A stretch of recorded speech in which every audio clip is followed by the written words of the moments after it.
Lipedema, uma doença crônica que acomete em torno de 12% da população feminina.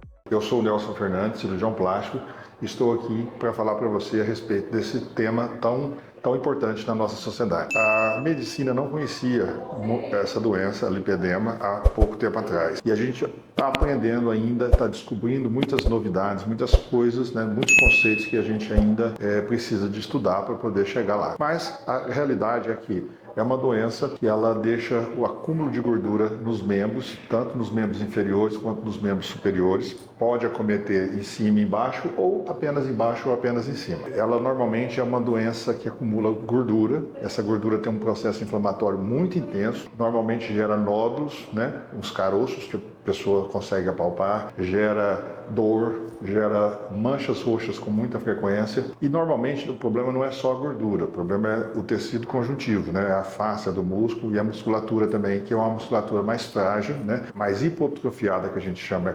menos massa muscular nessas regiões. Então, o tratamento primeiro, e que sempre precisa de acontecer, é um tratamento clínico, né? Um tratamento em que vamos estabelecer uma dieta desinflamatória. Muitas vezes, às vezes, precisa perder peso também, né? Nem sempre, porque às vezes o paciente tem o lipedema, mas não tem obesidade, que são coisas totalmente diferentes. A gente vai precisar também fazer com que esse paciente deixe ele no ponto para uma possível cirurgia. Essa cirurgia nem sempre vai acontecer. A cirurgia acontece normalmente quando o paciente já está totalmente desinflamado, aí nós vamos fazer uma lipoaspiração do membro, né, podendo ser superior ou inferior. Além da lipoaspiração, é uma lipoaspiração diferente da lipoaspiração convencional, porque quando a gente está lipando totalmente o membro por inteiro, a gente não está uma lipo localizada, por exemplo, na face interna da coxa, como a gente faz muito no paciente sem lipedema. A gente está lipoaspirando todo o membro. Então, você vai em todas as faces, né? Normalmente a gente faz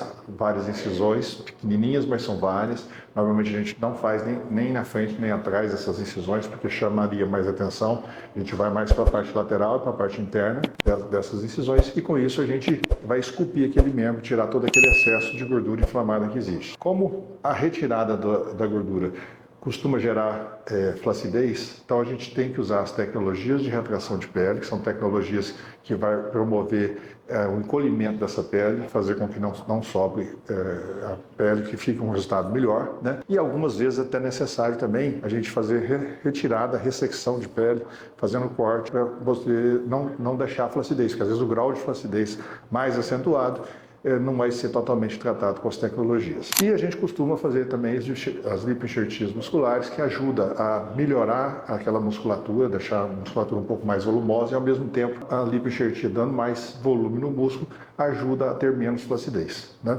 Então, basicamente, o tratamento cirúrgico se consiste a isso, né? Então, é algo muito importante, porque essas pacientes elas têm um sofrimento muito grande, porque muitas vezes elas estão desproporcionais, os membros do tronco, tem às vezes braços muito grossos, coxas muito grossas, né?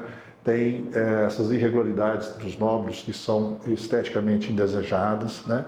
Sofrem com dor, né? Palpação, sofrem com muito roxo que aparece assim. Então, muitas vezes elas não são compreendidas, porque muitas vezes as pessoas, às vezes até médico mesmo, acha que elas estão assim porque elas comem demais, porque não faz uma dieta, etc. E na realidade não é isso. É uma doença que deve ser encarada como tal. Se você gostou, deixe um clique e se inscreva no nosso canal para que você possa continuar nos seguindo.